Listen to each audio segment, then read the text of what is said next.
Hello, welcome to Aviva Studios. Today I'm going to talk about my top 5 favorite classical novels. There's not much of a preamble, let's get right to it. Number 5, Brave New World by Aldous Huxley. This is a dystopia, and it's one of the best ever written.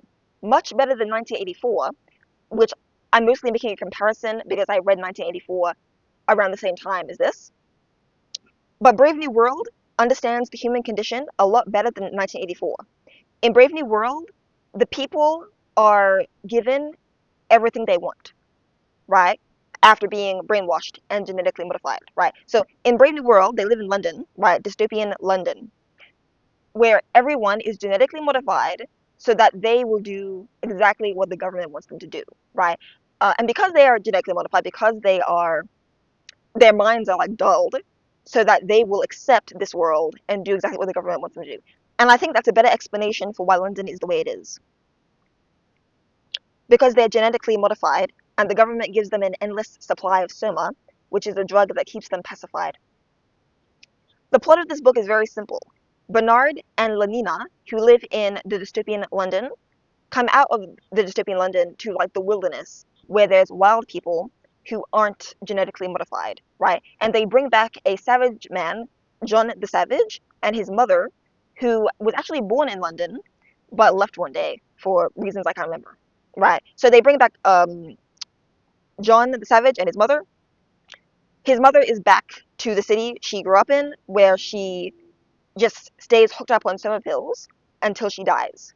Right. And John is devastated, which the people of the city are confused by because when people die in this world, they are trained to not care about it. Right. And John is freaked out by other things besides death, like just the way they live. Right. They're hooked up on soma. They're not free. They don't do anything worth doing. They literally just work and have sex, right? And he wants to break them out of that. He wants them to live better lives, but they don't listen to him. He goes insane, right? I mean, he gets frustrated, right? Escapes the city, lives out in the wilderness, starts engaging in these rituals that the people from the city laugh at. I don't want to spoil the ending, but yeah, I just saw it there. It's written very well and it's very tragic. Speaking of tragedy, what I find interesting about this is how both conservatives and liberals would hate this new London, right? Conservatives would hate it because they lack traditional values and family, right? There's no mothers in this world because everyone is born in a test tube, genetically modified, right? Right. So there's no families, right? They made the children grow up to live for the state, right? So conservatives would hate that, and liberals would hate the fact that there's no individuality. Everyone is born to do one thing, right? Just complete your job and have sex, right? And because their minds are dulled, they can't think of doing anything greater than what they're assigned to do. And they're also hooked on soma all the time, so that they'll stay happy and they won't care. This is a very tragic, beautiful book that is written very well. I definitely recommend it, and it's able to do so much with a simple plot. Number 4, A Christmas Carol by Charles Dickens. This book has a very simple plot, but it's still very creative. The three ghosts in the story are done so well. The ghost of Christmas past is this wavy, shifting figure that you can't really see well, just like the past. The ghost of Christmas present is this huge figure that you can't miss, just like the present. The ghost of Christmas yet to come is this distant, shadowy figure that you can't make out at all, just like the future. So that's really cool. Another thing I like about the book, besides the writing, is something that you won't be expecting. It's the depiction of love at the start of the story. Scrooge has a friend that died, right? Jacob Marley.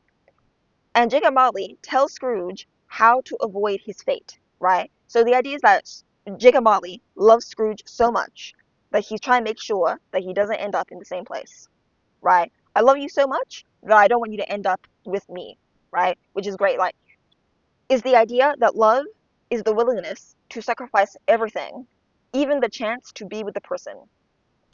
Jacob Marley is saying, I love you so much, I don't want you to end up with me. And I find that very beautiful. Number 3, Harry Potter and the Philosopher's Stone. Yes, I consider this to be a great classic. What do I like about it? Harry is a great character, Ron is a great character, and another point that you might not expect, I like that the book takes its time.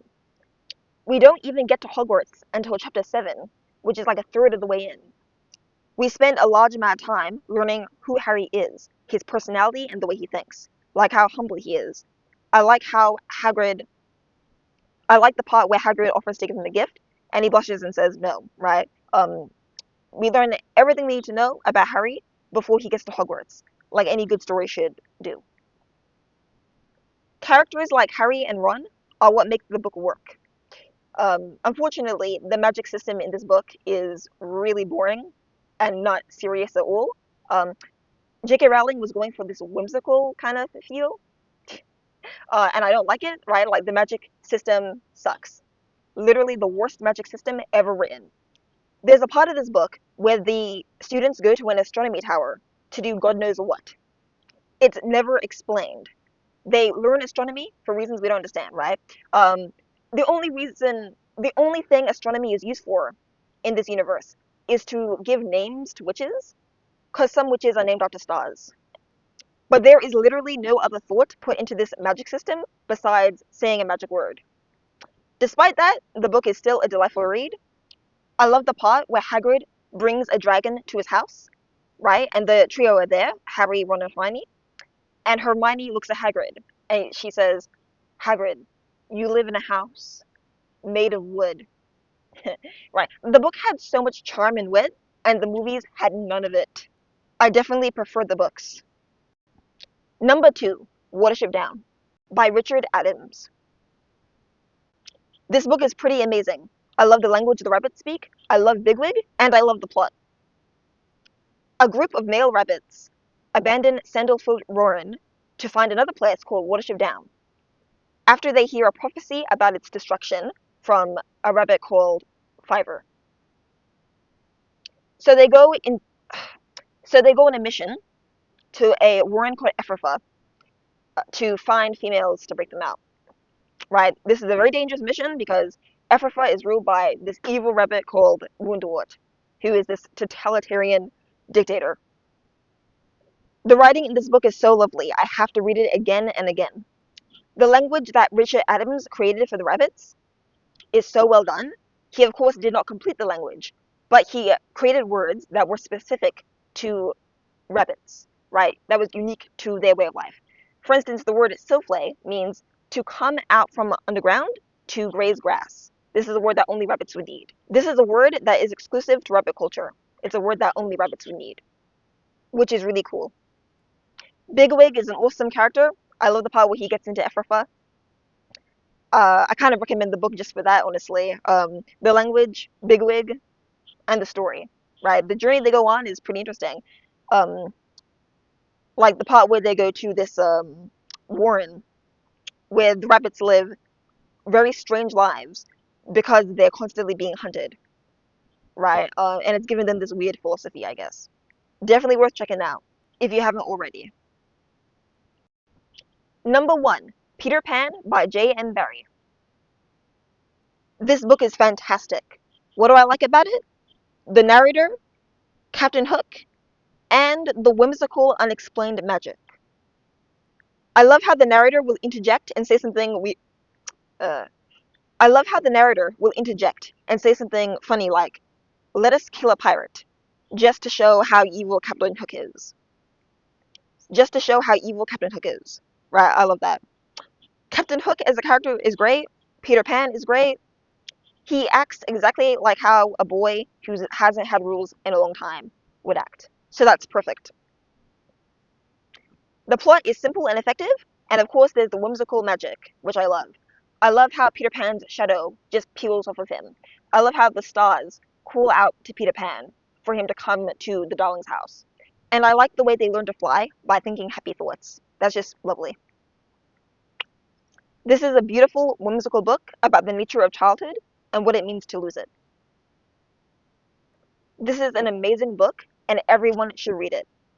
I remember suggesting that we read Peter Pan to my teacher, and she actually looked at me and said, that Peter Pan is too childish. And she hadn't even read it. There's a reason why this is at the top of the list. You should definitely check it out. And that was my top 5 favorite classical novels. Thank you for watching. Goodbye.